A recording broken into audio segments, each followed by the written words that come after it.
In this video, I will show you how to protect a sheet or range in Google Sheets.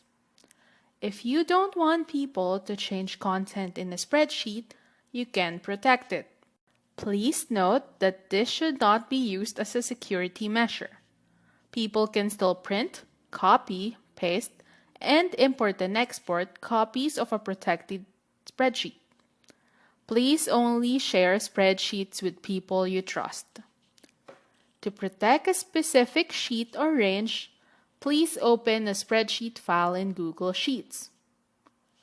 Click Data, then click Protected Sheets and Ranges. A box will open on the right. Click Add a Sheet or Range. To protect a range, click Range. Then click the spreadsheet icon and highlight the range in the spreadsheet that you are protecting.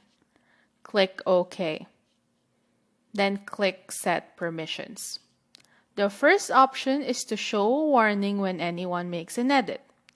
This does not block people from editing, but they'll see a message asking them to confirm if they really want to make an edit. Click Done. Then on the right side, click Done. Now, let's repeat the same process. Click Add a Sheet or Range. Highlight the range in the spreadsheet. Click OK. Then click Set Permissions.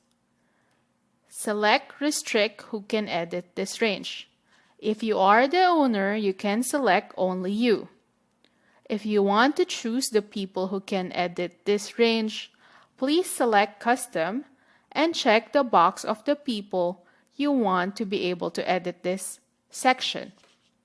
In this case, I'll select only you. Click Done, then click Done again. Now, let's open the file as someone with edit access to this file. This is the field we can edit, but it will give us a warning.